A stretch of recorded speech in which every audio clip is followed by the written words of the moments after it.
On my angle tonight, I focus on the just released results of the 2020 Kenya Certificate of Secondary Education examinations. It is only right that I begin by congratulating all the 747,000 candidates who braved the 4 years of high school, including the COVID-19 disruption, to emerge on the other side.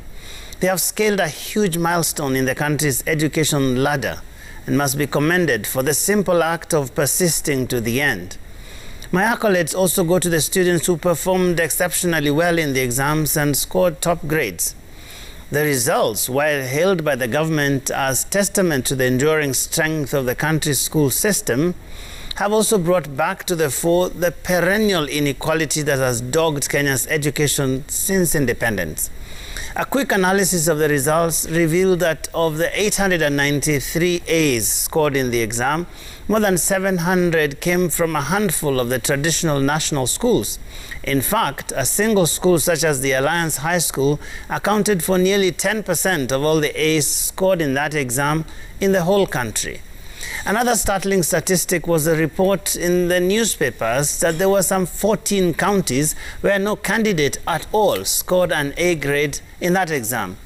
Further, there was that alarming detail that more than 430,000, way more than half of the candidates who sat for the examination, scored D+ and below.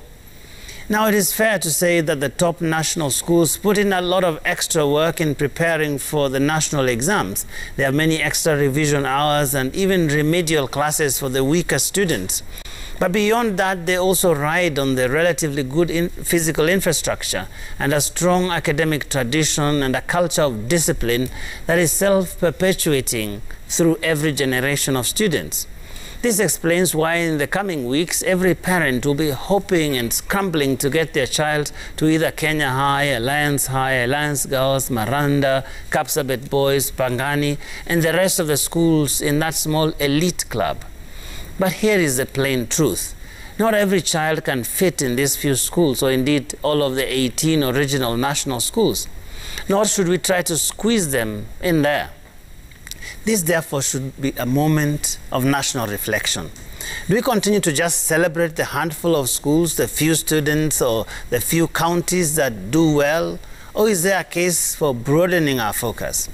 Granted, not everyone can qualify to join the university, for example.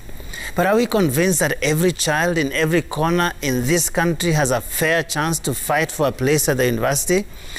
Does the child even have a fair chance to fight for a place in any of the top national schools? These are questions that should preoccupy education policymakers as we reflect on the true lessons of the KCSE results. It surely should concern us that we can have a whole county, let alone 14, where not one student, can manage to score an A grade. It is a national shame, ladies and gentlemen, that nearly 60 years after independence, we still rely on a handful of schools to churn out the best professionals to run the country. When will the turn come for a school in Mandera or Tana River to produce a top candidate? How can students from these disadvantaged counties and schools be expected to compete fairly for the limited opportunities in the job market? It is perhaps gratifying that we are transitioning away from the exam-centered system of education to what we have been told is a more tailor-made system for the student. But I'm not convinced yet that the scramble for the top schools will cease. After all, they'll perhaps be the only ones offering all those pathways provided by the CBC arrangement that we've been told about. Why can't we now strive to expand the levels of education all the way to the counties?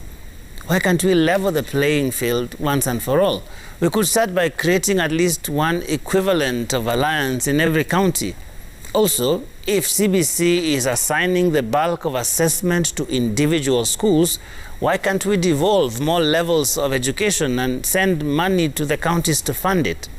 That way, perhaps each county will strive to improve its own schools.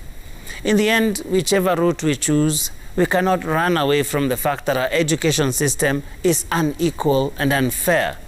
And the sooner we make amends, the better. That's my angle.